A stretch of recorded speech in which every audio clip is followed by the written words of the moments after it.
when I started skating, I skated flat, and actually the skates that I started with were these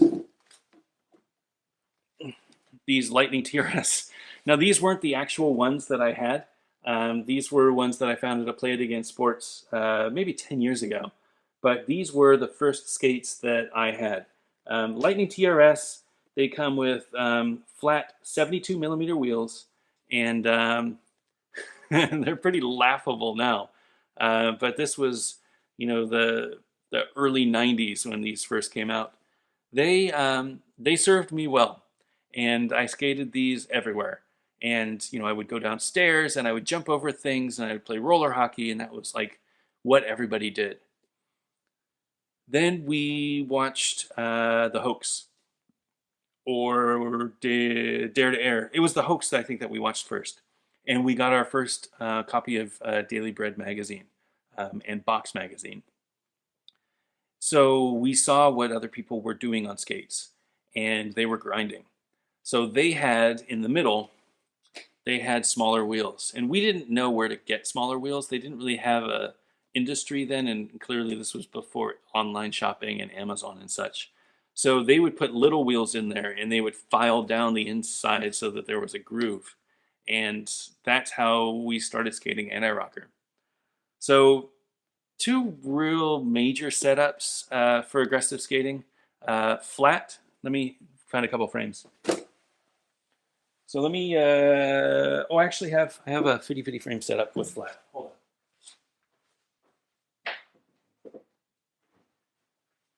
Here it is. All right. So this is a 50-50 balance frame with flat 56 millimeter wheels. So this is a flat setup. All four wheels are touching the ground at the same time. What's nice about this is you get mobility.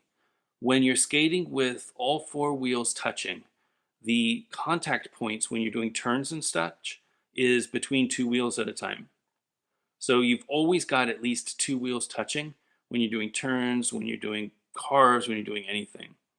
That makes skating a lot more fun. So you're able to weave in and out of things. You're able to skate faster, and when you're going over cracks and bumps, it's this little instead of a boom boom that you would get with just a single anti-rocker setup. So it's a much smoother ride if you're riding flat. It is a much more fun ride. You can do carves and such. When you're doing gaps, you've got four wheels instead of two wheels to absorb the shock. So it's a lot more cushiony ride. The other option is anti-rocker. So this is a 50-50 frame set up anti-rocker with juice blocks. Some people would call this freestyle. I don't know that there's much of a difference in the ride. The point of anti-rocker is that you've only got the first and the last wheel. And a freestyle frame and anti-rocker frame, for me, it doesn't really matter. The ride is going to be the same. The distance between the wheels, the contact point, is from 1 to 4. In this case, it's 250 millimeters from wheel 1 to wheel 4. And that is a long way.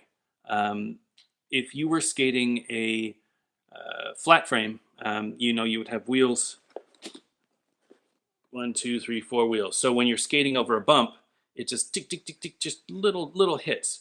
And it doesn't absorb the shock. It doesn't hurt as much. You don't feel it as much. When you're skating anti-rocker, it is a single wheel that goes over and it's boom, and it just hits, and it's not fun. When you're turning, it's harder to turn because the wheels that touch are from 1 to 4. So you don't have these two wheels in the middle or on the front or on the back that are turning. So when you're carving, you can't carve as quickly with an anti-rocker setup as you can with a flat setup. I get around that by riding a smaller frame. So I cheat a little bit. Technically, I should be riding a large frame. I have a size 10 foot, and a 270 millimeter frame is probably where I should be for a setup. I prefer the shorter frame when I'm riding anti-rocker, and the reason is I want a shorter distance between 1 and 4 so that I can turn a little quicker. Now, why would anybody skate anti-rocker, right?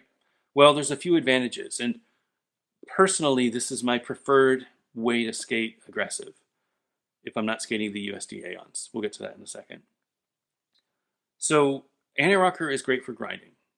It's an obvious, it's obvious, right? So you've got this big space in the middle where you can jump on the ledge. So when you're grinding a ledge, when you're grinding a rail, when you're grinding coping, you can just jump on, and this is fast. So either you've got juice blocks, which are made of the same material as the frame, or you've got an anti-rocker wheel, which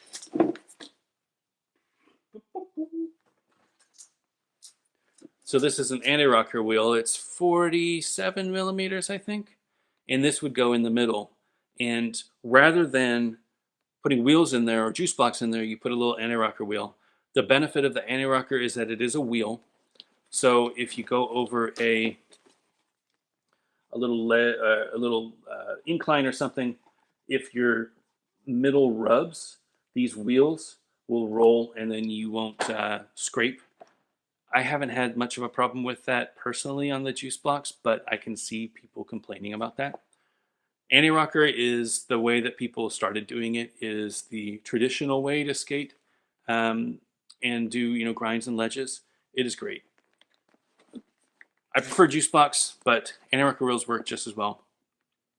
The thing about the anti-rocker wheels is they're so small, they're not going to touch when you're skating. So you don't get the added benefit of having wheels down if you're doing carves or turns or anything. They're not gonna roll. So when you're skating anti-rocker, you've got that long wheelbase and you have to really force yourself to turn versus a flat, where you've got all the wheels and you can turn and skate. The negative to flat is that you don't have that grind space. So if you were jumping on a ledge, you've got to be really low so that all you're doing is grinding on the frame and the boot. You don't want to grind on the wheels. Even if you're riding hard wheels, they're still going to stick in what they call wheel bite, which is when you jump onto a ledge or something and it hits your wheel and you just stop. That's not a good feeling, and it happens to me a lot when I skate flat. It is unfortunate. Smaller wheels will help if you got some 56 millimeter wheels, 55 millimeter wheels, but wheel bite is one of the negatives to riding flat. The alternative to riding flat with this is with a USD Aeon. So this is also a flat frame. This is riding flat, and as you see when you're skating, you've got 4 wheels touching, but the distance between these 2 wheels, the middle wheels, it's so wide that you still have a very big groove area protected, so that when you do grinds, you don't get any wheel bite, and you still get the same feeling. So if you're skating and you turn, you can see that the wheels will still touch. You'll still get a good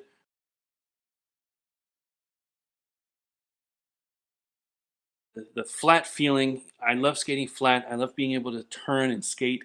Skating flat is a more enjoyable feeling, but typically you don't have the ability to grind, and the USD Aeon fixes that problem.